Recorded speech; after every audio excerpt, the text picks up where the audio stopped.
오늘은 잠시 로마서를 멈추고 다음 주까지는 로마서를 좀 멈출 예정입니다. 그 다음부터 로마서를 계속 이어가도록 하겠습니다. 로마서를 진행을 하고 싶은 마음은 크지만 심판 문맥이다 보니까 감사주일에 썩 어울리지가 않아서 오늘은 감사를 좀 우리가 되새길 수 있도록 말씀의 본문을 바꾸었습니다. 오늘은 여러분과 함께 데살로니가 교회에게 보낸 사도 바울의 편지 내용을 통해서 함께 말씀에 귀를 기울이려고 합니다. 그리스도인들에게 하나님의 뜻을 안다는 것은 굉장히 중요합니다. 그리고 하나님의 뜻을 알기 위해서 그리스도인들은 다른 어떤 것이 아닌 바로 하나님의 말씀에서, 성령의 감동으로 기록된 말씀인 성경에서 하나님의 뜻을 발견해야만 합니다.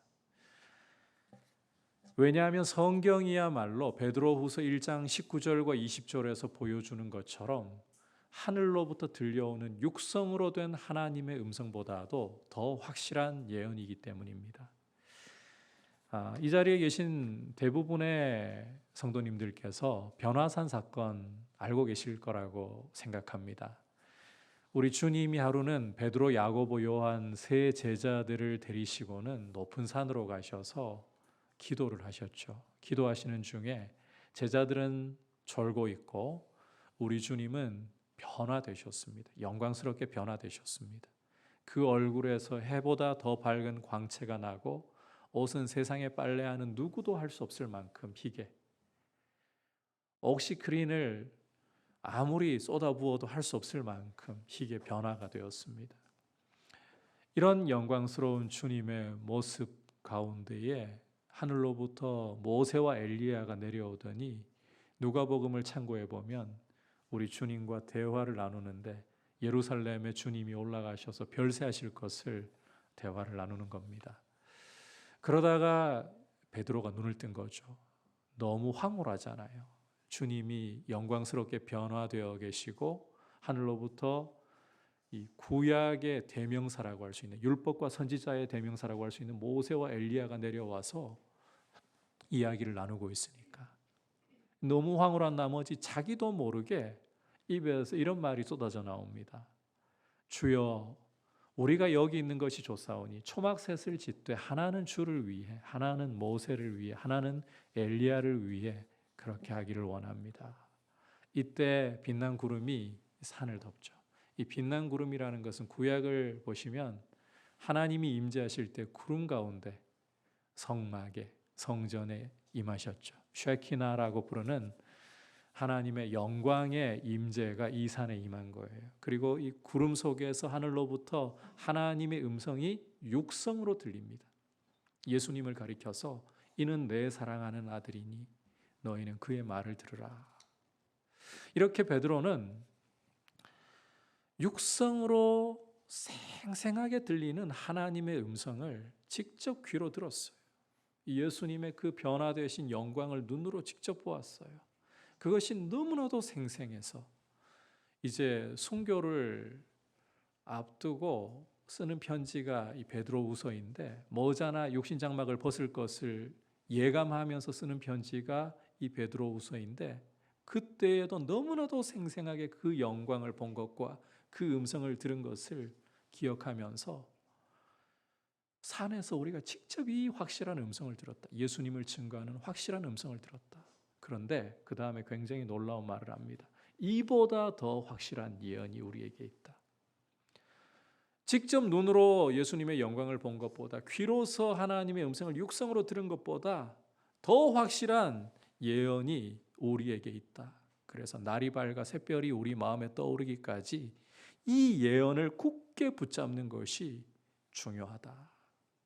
그러면서 그 예언에 대해서 밝히는데 성경에 있는 모든 예언은, 여러분 꼭 기억하셔야 될 것은 성경 말씀이야말로 어떤 것보다도 가장 확실한, 심지어 육성으로 들리는 음성보다도 더 확실한 하나님의 말씀입니다. 따라서 여러분이 하나님의 뜻을 발견하기를 원한다면 다른 곳이 아닌 이 성경에 귀를 기울여야 되는 거예요. 그래서 우리가 이 연말에 성경 다독을 통해서 성경을 더 가까이 하면서 하나님의 음성을 들으려고 애를 써야 되는 것입니다. 오늘 성경을 통해서 그 가운데 데살로니가에 보내는 편지를, 첫 번째 편지를 통해서 사도 바울은 그리스도 예수 안에서 우리를 향하신 하나님의 뜻이 무엇인가를 구체적으로 명시해서 보여주고 있습니다. 우리 그리스도인들이 붙들고 살아야 할 삶의 태도를 분명히 보여주고 있다는 거예요. 하나님의 뜻으로서 우리 삶의 태도, 너무너무 중요한 태도입니다. 세 가지인데 참고로 이것은 그리스도 예수 안에서라고 했습니다. 세상이 가지지 못하는, 세상이 가질 수 없는, 그리스도인들만이, 예수를 믿는 성도만이 가질 수 있는 태도라는 거예요. 그 세 가지는 따라합시다. 기뻐하라, 기도하라, 감사하라. 기쁨과 기도와 감사라는 태도입니다. 오늘은 바로 이 하나님의 뜻으로 우리가 가져야 할 태도에 대해서 말씀을 통해서 귀를 기울이도록 하겠습니다. 자, 오늘 말씀에서 먼저 주목해야 할 것은 기뻐하라, 기도하라, 감사하라는 이 그리스도인의 태도를 수식하고 있는 표현들입니다. 항상, 쉬지 말고, 범사에라는 이 표현들을 주목을 하시라는 겁니다. 자, 이 수식어들이 굉장히 중요한 이유는 이 수식어들이 기쁨과 기도와 감사의 진실성을 제대로 보여주는 표현들이기 때문입니다. 여러분, 어떤 일에 진심인가? 그걸 알려면 그 사람이 그 일을 붙들고 포기하지 않는가? 이걸 보면 제일 확실하게 알 수가 있습니다. 우리가 어떤 일에 대해서 진심이라고 하면서 그냥 반짝 그 일을 하다가 그 다음에는 꺼져버리고 그 일을 뒷전으로 던져버린다면 진짜 그 일에 대해서 진심인가? 의문을 가지지 않을 수가 없습니다. 진심이라면 포기하지 않고 그 일을 붙들고 끝까지 가려고 해야 합니다.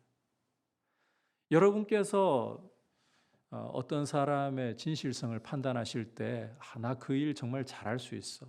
그러더니 한두 번 해보고 던져버리는 걸 보고서 저 사람 진심이네. 저 사람의 말은 진실하네. 이렇게 판단하시겠습니까? 전혀 안 그렇잖아요. 인내로 하고자 하는 그 일을 끝까지 붙들고 견뎌나가는 것. 이게 진실성을 보장해 준다는 거예요. 우리의 믿음의 부분에 관한 것도 마찬가지입니다. 믿음의 열매로서 이 기쁨과 기도와 감사가 성령께서 나타날 수 있도록 역사하시는 것인데 이 진실성은 항상 쉬지 말고 범사에라는 것으로 드러난다는 거예요. 여러분, 잘하고 못하고의 문제 아닙니다. 잘하고 못하고를 이야기하자는 게 아니에요. 기뻐하라, 기도하라, 감사하라. 잘해서 항상 쉬지 말고 범사에라고 하는 게 아니에요. 저 같은 기질의 사람은 우울질을 가지고 있는 사람입니다. 내버려 두고 혼자 그냥 알아서 저 혼자의 시간을 가지게 하면 기쁨보다는 좀 우울한 감정들이 더 많아요. 이런 사람이 자, 기뻐하려고 해본다. 잘 되겠습니까? 이게 타고난 기질이 우울질이라 가지고 기뻐하는 것보다 그냥 멜랑콜리해지고 좀 우울해지는 게 더 쉽게 되는 일이에요. 그런데 기뻐하려고 한다. 잘 안 되죠, 사실. 좀 성장 배경이라든지 기질이 약간은 분위기가 어둡게 성장을 했다. 그러면 감사보다는 불평과 원망이 사실은 더 쉽게 일어납니다. 이거 무시 못하는 부분이잖아요. 이러한 분들이 감사를 하려고 하면 항상 쉬지 말고 범사에 감사를 하려고. 어려운 일이에요. 잘 안 돼요. 이렇게 기질 따라서 사람의 성장 배경을 따라 가지고 하려고 해도 잘 안 되는 부분들이 있어요. 오늘 이 말씀 속에서 항상 기뻐하라, 쉬지 말고 기도하라, 범사에 감사하라, 이 말씀은 잘하느냐 못하느냐 이걸 말씀하고자 하는 게 아니에요. 꾸준히를 이야기하고자 하는 거예요. 꾸준히. 잘 못해도 계속해서 포기하지 않고 인내로 기뻐하고 기도하고 감사하는 이런 모습을 이야기한다는 거예요. 성경에서도요, 이 믿음을 이야기할 때에 믿음과 더불어 굉장히 강조하는 게 끝까지 견뎌내는 것입니다. 인내하는 것이에요. 야고보 장로님도 너희 믿음을 온전히 이루라. 그리고 히브리서 기자들도 히브리서 기자들이 아니라 히브리서 기자도 믿음의 인내를 굉장히 강조합니다. 여러분, 잘하고 못하고가 중요한 게 아니라 기뻐하려고 하고 기도하려고 하고 감사하려고 하는 것을 꾸준히 잘 못하면 작심삼일을 반복하시면 돼요. 우리는 예배 드리러 와가지고 말씀 들을 때는 이제 가슴이 뜨거워지면 정말 말씀대로 오늘 순종을 해야지. 그런데 이게 한 저녁만 돼도 벌써 불이 약간 시들해지고 꺼져가려고 하는 기운을 느낄 때가 종종 있곤 하잖아요. 그러다 보면 난 역시 안 돼 하고 그냥 포기해버리는 경우가 많은데, 포기하지 마시고 작심삼일이 안 되면 작심 하루도 괜찮아요. 꺼져갈 때 다시 결단하고, 잘 못하는 게 중요한 게 아니라 꾸준히 가는 것이 중요합니다. 그게 우리가 기뻐하고 기도하고 감사하는 것의 진실성을 보여주는 거예요. 잘하느냐 못하느냐 여기에 매이지 말고 우리를 향하신 주님의 뜻이기 때문에 꾸준히 어떤 상황 속에서도 기뻐하려고 하고 기도하려고 하고 감사할 수 있기를 주님의 이름으로 축복합니다. 자, 다음으로 오늘 말씀을 통해 기억해야 할 것은 감정이 올라올 때까지, 여건이 만들어질 때까지 기다리지 말고 하라는 것입니다. 하라. 오늘 말씀에서 주목해야 할 표현이 이 하라라는 표현인데, 이걸 원문으로 보면 명령형의 능동적으로 해야 할 일을 보여주는 표현입니다. 그러니까 이 기쁨이라는 감정이 우리 마음속에 솟구쳐 올라오고 기도하고 싶은 마음이 일어서 기도가 저절로 되고, 이 감사가 우리 속에서 불타오를 때, 그럴 때에 기뻐하고 기도하고 감사하려고 하지 말라는 거예요. 오히려 우리 마음속에 기쁨은커녕 염려와 불안과 두려움의 감정이 고개를 들 때에도 기뻐하라. 기도하고 싶은 뜨거운 감정이 생기기는커녕 우리 마음이 사막과 같이 건조하고 메말라 버리고 기도가 전혀 터지지 않을 것 같은 그런 답답함 속에서도 기도하라.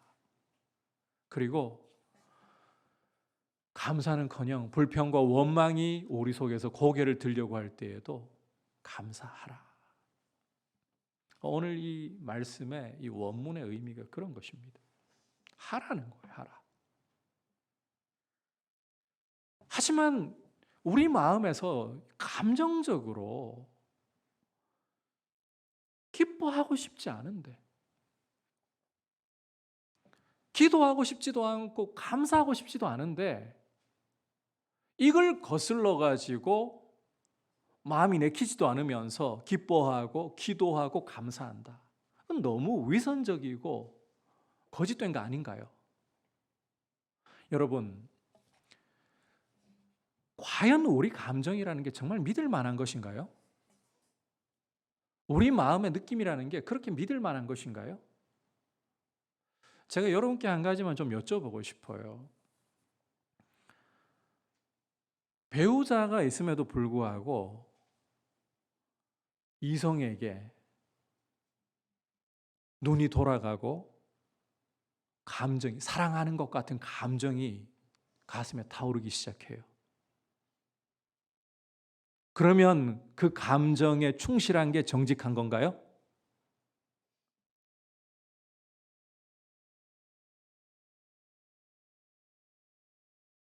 그건 잘못된 거잖아요. 그건 부정한 것이잖아요.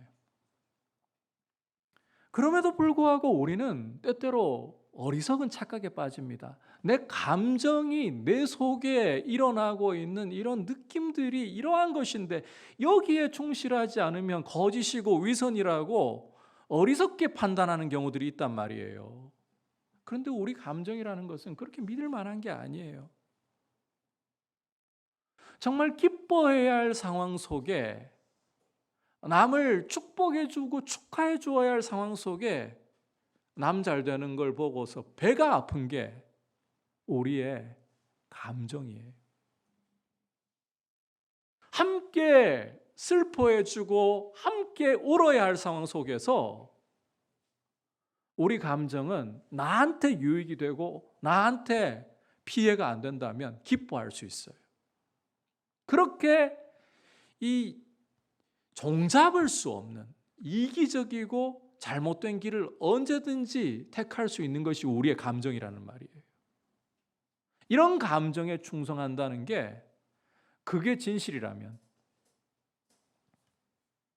속임입니다, 사실은.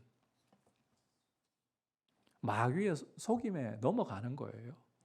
우리의 감정에 충실할 게 아니라 우리는 옳은 일에 충실해야 되는 거예요. 우리 마음이 안 따라가고 안 내켜도 옳은 일이라면 그걸 선택하는 게 진실이에요. 우리 감정을 배반하더라도 옳은 것을 선택하는 것이 그게 성령께서 우리를 이끌어 가시는 모습이라는 겁니다. 그러니까 내 감정이 원치 않고 내 감정이 다 동하지 않는다고 해서 못한다, 할 수 없다 하지 말고 해야 되는 거예요. 옳은 것이라면 해야 되는 거예요. 그게 진실한 겁니다. 감정 따라가는 게 진실한 게 아니라. 여러분, 감정도 배반하고 오히려 옳은 일을 선택할 수 있기를 축복합니다. 이게 참 중요한데 우리는 참 어리석게도 이 부분을 간과할 때가 많습니다. 옳은 것인가? 진리인가? 이 질문을 던져야 돼요. 여건을 따라가는 것도 마찬가지입니다. 여러분, 여건이 될 때 기뻐하고 여건이 될 때 기도하고 여건이 될 때 감사해야지. 그것도 참 올바른 생각이 아니에요. 오늘 이 말씀이 주어지고 있는 데살로니가 교회의 형편을 보면 예수님을 믿는다는 그 단 한 가지 이유 때문에 데살로니가 교회 성도들은 굉장한 박해를 당하고 있는 고난 속에 있는 교회였습니다. 이런 교회가 여건이 되어가지고 감사하고 여건이 되어가지고 기도하고 여건이 되어가지고 기뻐할 수 있겠습니까? 전혀 안 그렇잖아요. 그런데 이런 고통 중에 있고 고난 중에 있고 정신이 없는 교회에게 사도 바울은 기뻐하라, 기도하라, 감사하라. 여건이 된다고 그제서야 기뻐하거나 기도하거나 감사할 생각하지 말고 지금 하라. 여건이 어떠하든지. 실제 사도들이 그런 모습을 보였습니다. 사도들은 예수님의 이름을 증거하다가 복음을 증거하다가 공회 앞에 붙잡혀 가지고 도무지 예수의 이름으로 말하지 말라는 협박을 받고 채찍질을 당하고 그렇게 공회에서 쫓겨나는데, 여러분께서 사도행전 4장을 읽어보시면 예수의 이름을 위해 능욕받게 되는 것을, 그렇게 능욕받는 것에 합당하게 여겨주심을 기뻐하면서 나왔다. 이 기쁨이라는 감정이 그들에게 저절로 올라왔다라는 이야기가 아닙니다. 기뻐하면서 나왔다는 거예요.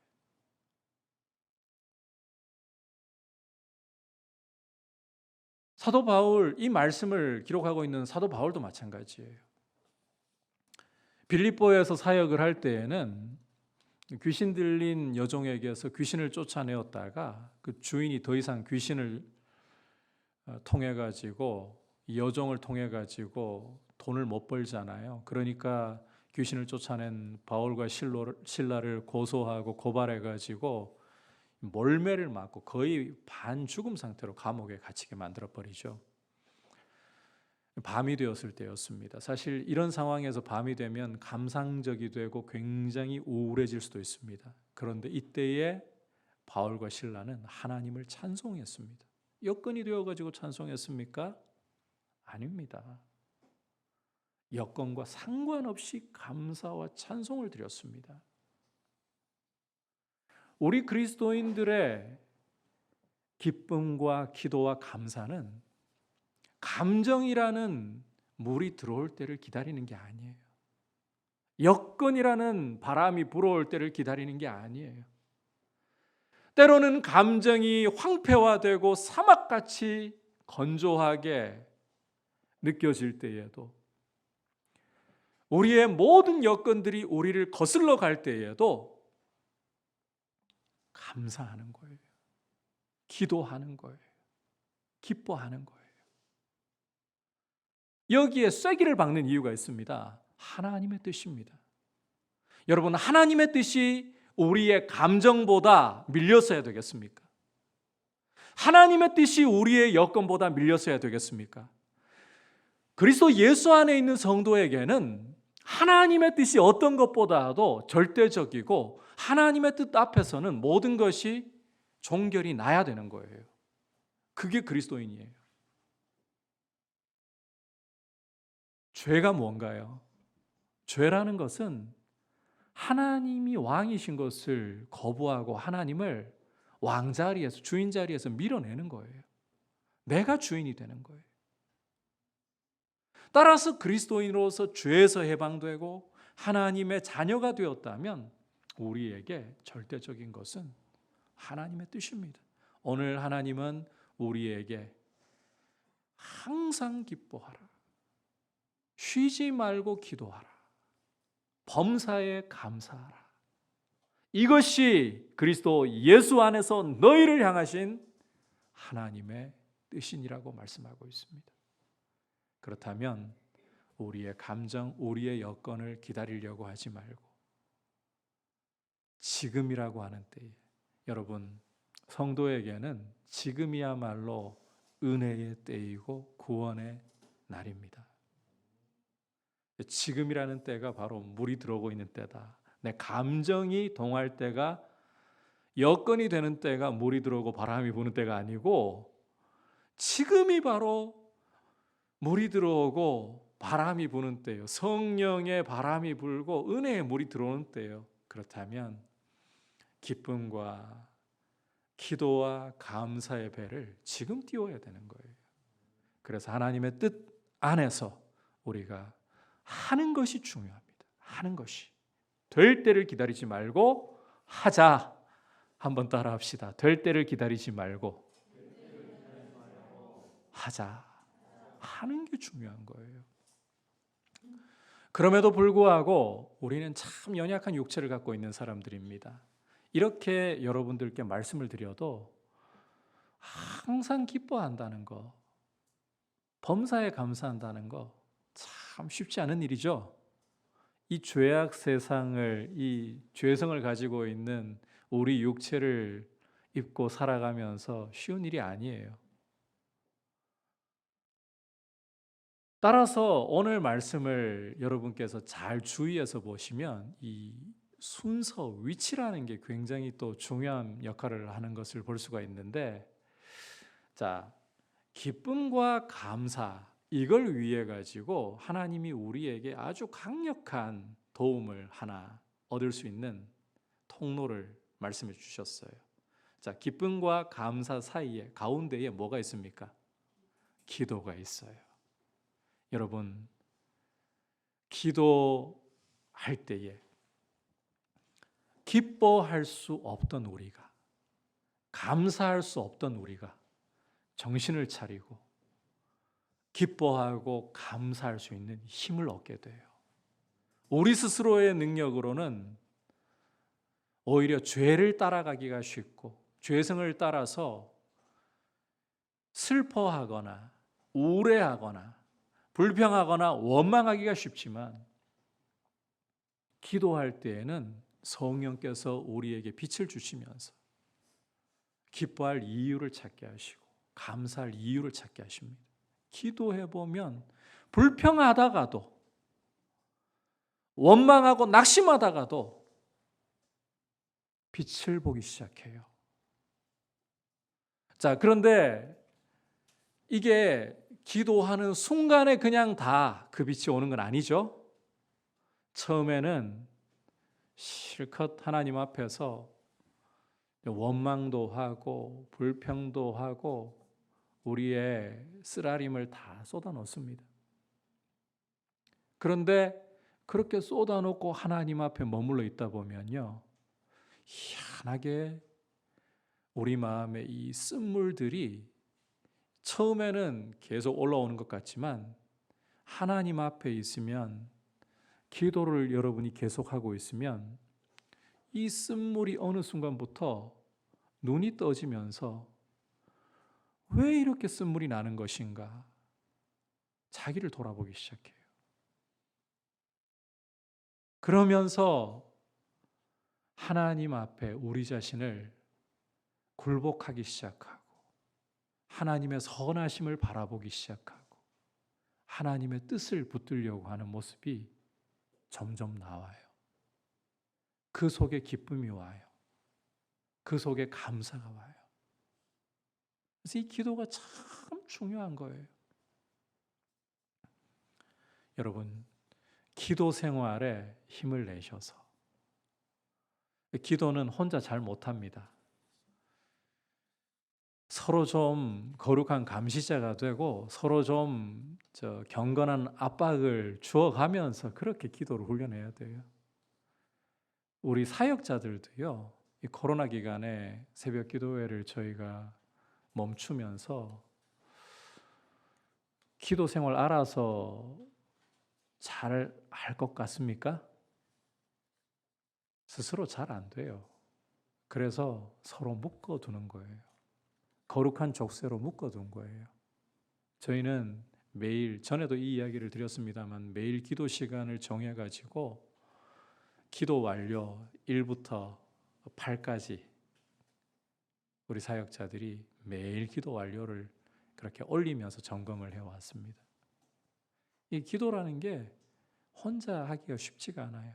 우리 육체가 거스르고 우리 죄성이 거스르는데, 그리고 이 기도가 잘 되면 마귀가 엄청나게 피해를 보게 되는데, 우리가 정말 승승장구하게 되는데 왜 기도하게 내버려 두겠어요? 온갖 수단 방법을 가리지 않고 기도 못하게 하려고 막으려고 애를 쓰지. 그래서 온갖 구실과 핑계가 다 나오는 거예요.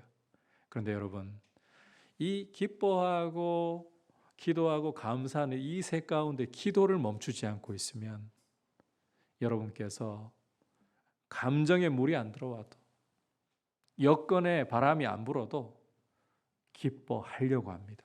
감사하려고 합니다. 왜? 하나님의 뜻이라는 걸 알기 때문에. 그래서 어떤 경우라도 기도를 멈추려고 하지 말고 기도 생활을 힘쓰려고 하는 게 참 중요하다. 가능하면 새벽 기도에도 오십시오. 여기서는 갑자기 너무 조용한 것 같아요. 새벽 기도에도 오십시오. 그리고 도저히 새벽 기도에 오실 여유가 안 되면 가정에서라도 기도의 시간을 정해가지고, 그런데 혼자 정하면 안 돼요. 말씀드렸잖아요. 이건 거룩한 족쇄로 좀 묶어야 된다고. 서로 좀 마음을 맞출 수 있는 분들이 좀 서로 간에 묶어주면서 우리 기도 시간을 정하고 하나님 앞에 기도합시다. 이렇게 해가지고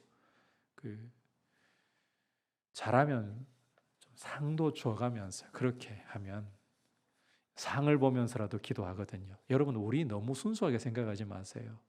우리 아무리 순수해도 다 이기적이고 좋은 걸 봐야 그렇게 좀 행동을 하더라도 할 수가 있어요. 그래서 이 당근도 포함시켜가면서 그렇게 기도할 수 있다면 서로를 잡아주고 끌어주면서 이렇게 기도 생활을 해야 됩니다. 안 그러면 기도 못 배웁니다. 여러분, 애들 말하는 거 어렵다고 말 안 가르치죠? 저절로 말이 될까요? 안 돼요. 우리는 태어나가지고 사람이니까 말하는 게 당연한 거 아니야? 안 그렇습니다. 말도 배워야 되는 거예요. 언어도 고급스럽게 쓰려면 학교를 다니면서 책을 읽어야 되고 글쓰기를 해봐야 되는 거예요. 안 그러면 절대로 대한민국에서 태어났다고 그 국어를 잘하느냐? 안 그래요. 그 말은 잘하는 것 같지만 언어가 저속하거나 언어가 형편없거나 그럴 수 있고 배워야 되는 거예요. 그처럼 기도도 우리가 할 수 있도록, 특히 거룩한 것은 훈련과 연단을 통해 배워가야 되는 거예요. 기도 생활을 여러분께서 힘쓰실 수 있도록 그렇게 서로를 격려하고 서로를 끌어줄 수 있도록 거룩한 족쇄로 서로 묶어서 기도에 힘쓰므로 여러분 감정에 물이 안 들어와도 여건의 바람이 안 불어도 기뻐하고 감사할 수 있는 우리의 모습 될 수 있기를 축복합니다. 자, 마지막으로 우리가 왜 기뻐하고 왜 기도하고 왜 감사해야 하는가? 우리의 기쁨, 우리의 기도, 우리의 감사는 이유가 없는 것이 아닙니다. 막연히 기뻐해라. 막연히 감사해라. 그냥 막연히 중언부언해라. 이게 아니에요. 여러분, 우리가 기뻐하고 기도하고 감사하는 데는 너무나도 중요한 이유가 있습니다. 바로 구원의 은혜 때문인 거예요. 우리는 하나님의 형상으로서 하나님을 섬기도록 지음을 받았습니다. 하나님의 왕되심 아래에서 그분을 섬기면서 사는 것이 참된 행복을 누리는 것으로 지음을 받았습니다. 그런데 우리는 아담 안에서 죄에 빠져버렸고 죄 가운데서 하나님께 대해 죽어버렸어요. 이 세상 풍조에 대해서는 살아있고 공중권세 잡은 저 마귀에 대해서는 살아있고 우리 육체의 욕심에 대해서는 살아있어요. 그런데 하나님께 대해서는 죽어버렸어요. 그래서 온갖 세상의 더러운 것들을 따라가면서 욕심을 따라가면서 하나님을 반역한 진노의 자식이 되고 말았습니다.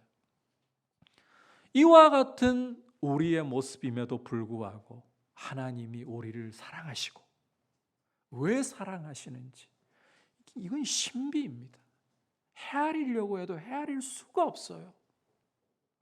왜 썩어 문드러진 우리 같은 죄인을 사랑하시는지 그 측량할 수 없고 이해할 수 없는 하나님의 사랑으로 우리를 사랑하시고 우리를 위해 자기의 아들을 이 땅에 우리의 자리에 보내셨습니다. 그리고 우리의 모든 죄와 허물을 그 아들에게 짊어지우셨습니다. 우리 죄를 짊어지신 예수님은 이제 십자가에 달려 우리가 받아야 할 죄에 대한 대가를 하나님의 저주와 심판을 그 몸으로 친히 당하셨습니다. 그리고 그 피를 흘려 우리를 죄에서 속량해내셨습니다. 뿐만 아니라 그 피로 우리를 하나님 아버지와 화목시켜서 하나님을 아바 아버지라 부를 수 있는 자녀됨의 권세를 주셨습니다.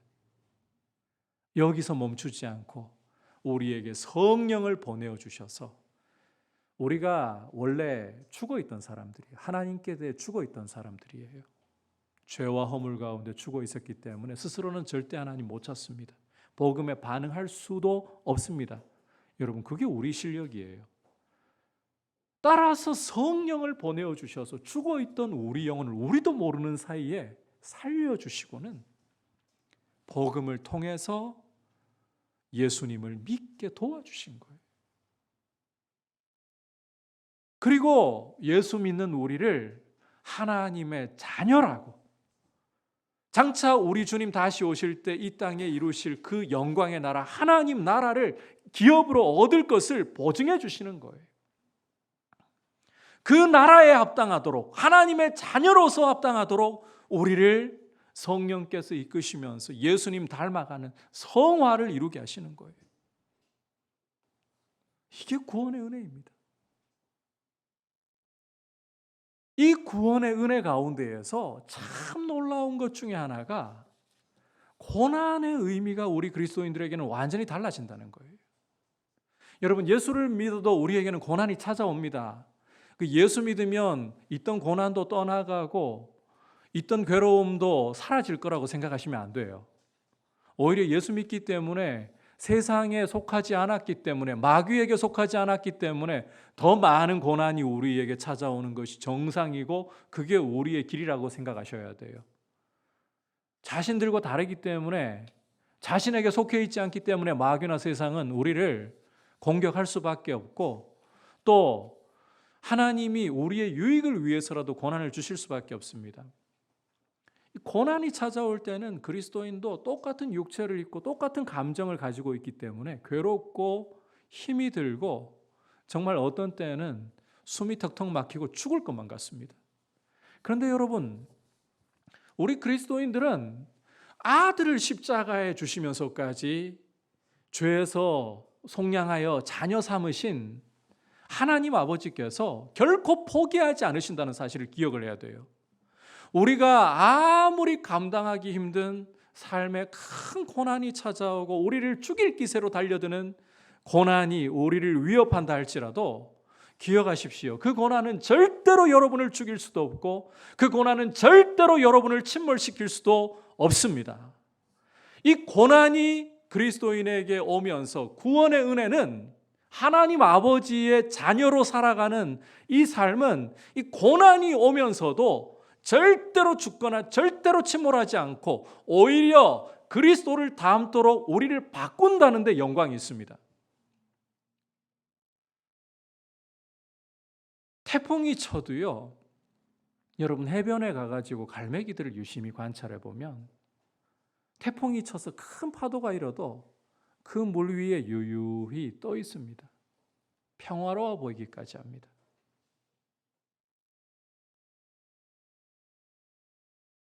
성도는 하나님 아버지의 사랑의 손길 안에서 어떠한 고난이 찾아와도, 로마서 8장을 보시면 그 고난의 목록들을 이야기를 하고 있잖아요. 한번 될 수 있다면 다 돼봐라. 환난이나 적신이나 박해나 칼이나 공고함이나 사망이나 생명이나 현재일이나 장래일이나 천사들이나 권세들이나 그 어떤 피조물들이나 너희를 그리스도 예수 안에 있는 하나님의 사랑에서 끊을 수 있을까 보냐. 절대로 끊을 수 없다. 여러분, 어떤 피조물이라 할지라도 그리스도 예수 안에 있는 하나님 사랑에서 여러분을 결코 끊어낼 수가 없습니다. 예수의 피로 사신 여러분을 하나님은 결코 포기하지 않고 저버리지 않으십니다. 그래서 이 아버지의 손 안에서 우리에게 닥쳐오는 어떠한 고난이라 할지라도, 여러분이 상상할 수 있는 가장 큰 고난이라 할지라도 죽음보다 큰 게 어디 있겠어요? 절대로 여러분을 하나님의 사랑에서 끊지 못합니다. 여러분을 그리스도를 닮게 빚으시는 그 하나님의 손길로부터 결코 이탈하게 만들 수가 없습니다. 그래서 아무리 거센 파도가 여러분을 뒤덮어버리고 그 속에서 우리 스스로는 죽을 것만 같이 느껴지고 이제는 망했다. 심지어 여러분, 이게 좀 피상적으로 들릴지 모르겠습니다만 좀 더 실제적으로 이야기하면요, 내가 감당할 수 없는 돈의 문제, 지금 몇 천만 원이 필요한데 내 수중에는 몇만 원도 벌벌 떨면서 써야 하는 이런 상황밖에 안 될 때, 돈 나올 구석은 보이지 않고 이럴 때 망했다, 죽었다 싶잖아요. 죽을 것 같지요. 하나님이 그런 상황 속에서도 망하게 하지 않으십니다. 그 상황 속에서도 여러분을 그리스도의 사랑 안에서 붙들고 계셔서 돈 문제가 우리가 바라는 대로 해결이 안 되더라도 해결이 됩니다. 가게 하십니다. 때로는 빚을 질 수도 있어요. 그렇게 해서. 그런데 빚지면서도 그 빚 속에서도 감당할 수 있도록 하나님이 도와주셔서 가게 하십니다. 우리는 고난의 해결 그러면 돈이 필요하면 내가 필요한 돈 그대로 채워지든지 그보다 좀 더 남든지 이걸 하나님의 역사라고만 생각하는데 사람 따라 달라요. 많은 경우에 여러분이 이제 새롭게 하소서라든지 간증을 통해서는 하나님이 이걸 다 우리가 바라는 방식으로 해결해 주신 것만을 너무 많이 봐가지고 그것만이 다라고 생각할 때가 종종 있어요. 그런데 하나님이 정말 사랑하시고 하나님이 정말 돌아보시는 증거를 가지고 있는 사람들에게도 돈 문제가 다른 방식으로 해결되는 경우들을 종종 봅니다. 어떻게 해서든 하나님이 견디고 갈 수 있게 만들어 주십니다. 숨이 막힌 줄 알았는데 뚫어 주십니다. 그래서 견디고 나갈 수 있는 게 이 은혜인 거예요. 그러면서 예수님 닮아가요. 실패하지 않고. 여러분이 상상할 수 있는 어떤 문제든 여러분이 떠올려 보십시오. 그 문제들 죽을 것만 같고 나를 인생이 망가지게끔 이끌어가는 것 같습니다. 순간적으로는 다 포기하고 싶고 이제는 끝났다 이런 말이 절로 나올지도 모릅니다. 그리스도인이라도 믿음 좋아도 그런 생각이 일어날 수 있습니다. 그 가운데 우리는 하나님께 부르짖습니다. 이거 정말 하나님 극적인 방법으로 좀 시원하게 해결을 해주세요. 하나님이 하셨다는 거 확실히 보도록 시원하게 해결을 해주세요. 그렇게 하실 수 있어요. 하실 능력이 있고. 그런데 하나님이 우리를 빚어가실 때에는 그리스도를 닮게 하실 때에는 그 속에서 숨이 붙어서 유지되도록만 내버려 두실 때도 있어요. 단 죽지 않게 망하지 않게 붙드시면서 유지시켜 주십니다. 왜 그런가 하면 목표가 그리스도 닮는 거기 때문에 그래요. 여러분 우리의 목표는 그리스도 닮는 거예요. 돈 잘 벌고 사업 성공하고 자식 잘 되고 건강하고 그건 절대 그리스도인의 목표가 아니에요. 그건 아주 저급한 세상의 목표예요. 하나님을 모르는 세상이나 육체 가운데 살아가고 있으니까 육체를 위해 살아가고 있으니까 바라는 것이지 우리의 최고의 영광 그리스도를 닮는 거예요. 놀라운 것은 어떤 고난이 와도 절대 우리를 못 죽입니다.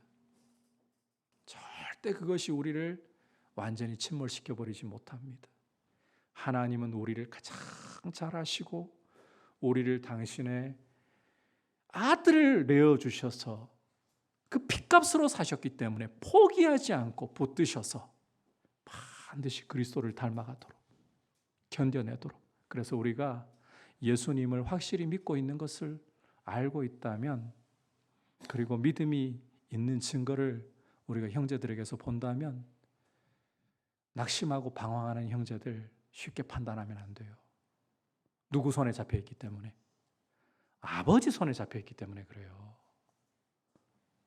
우리가 좀 기다려 줄 줄 알고 좀 크게 생각할 줄 알아야 돼요. 하나님 아버지께서 때로 성도가 방황할 때에 방황하게 두실 때도 있어요. 관심을 포기하라는 말이 아니에요. 사랑을 포기하라는 말이 아니에요. 그런데 우리 자녀들 이야기 저번에 했습니다만 좀 분명히 믿음이 있는 게 보이는데 말을 이게 뺏당하게 할 때가 있어요. 반대로 해버릴 때가 있어요.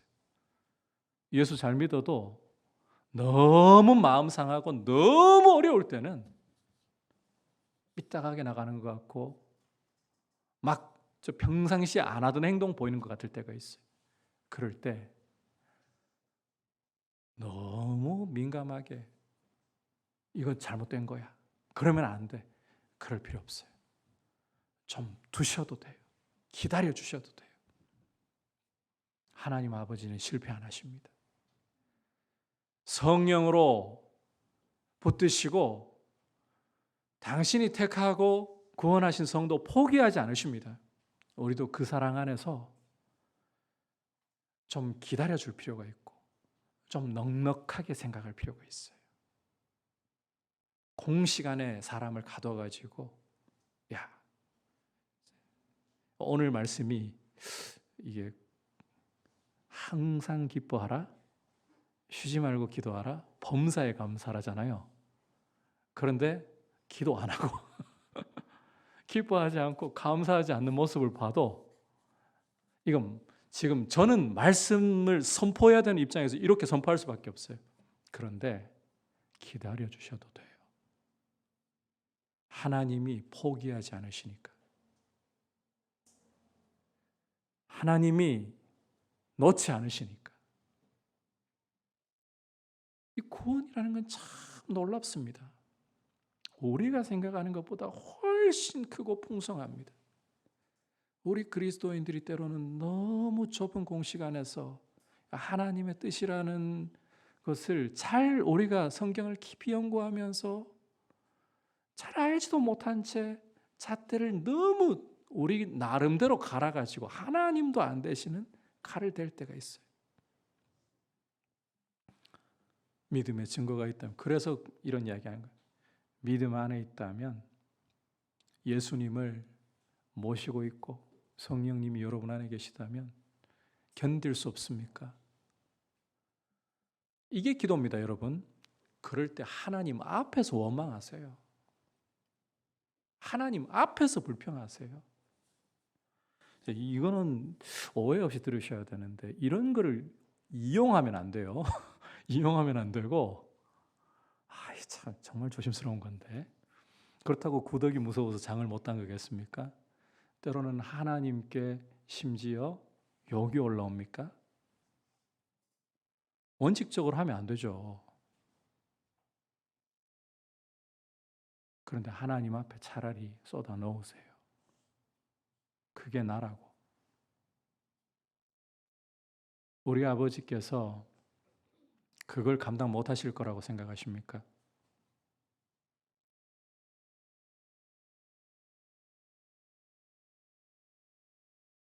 짜잔 하나님이 아니십니다. 아들을 주신 하나님은 택하신 자녀를 포기하지 않습니다. 이게 구원입니다. 오해를 사더라도 저는 이런 말씀을 오늘 드리고 싶어요. 이 영광스러운 구원 안에서, 포기하지 않는 하나님의 사랑 안에서 여러분들을 반드시 그리스도의 형상으로 빚어내고 마실 분이 아버지십니다. 그 아버지의 자녀가 되었고 하나님의 가족이 되었기 때문에 여러분, 감정이 되어서 여건이 되어서가 아니라 기도로 아버지 앞에 머물다 보면 기뻐할 수 있는 이유가 나오는 거예요. 감사할 수 있는 이유가 나오는 거예요. 그 기쁨과 감사로 세상이 흔들 수 없고 감정이나 여건이 어찌할 수 없는 기쁨과 감사로 하나님께 영광을 돌려드리시기를 축복합니다. 오늘 하나님이 우리에게 원하시는 뜻이 무엇인가? 기쁨과 기도와 감사라는 태도라는 것을 보았습니다. 여러분, 항상 쉬지 말고 범사에, 다시 말해 꾸준히 인내로 기뻐하고 기도하고 감사함으로 진실함을 드러낼 수 있기를, 그리고 이 감정과 여건의 바람과 물이 들어올 때를 기다리지 말고 지금이라는 때가 은혜의 때입니다. 하나님의 뜻이기에 하시기를, 그리고 무엇보다 우리의 기쁨과 기도와 감사의 이유가 구원이라는 사실을 기억하면서 하나님 앞에 서 있기를 축복합니다. 이제 함께 날 구원하신 주 감사 주님 앞에 올려드리겠습니다.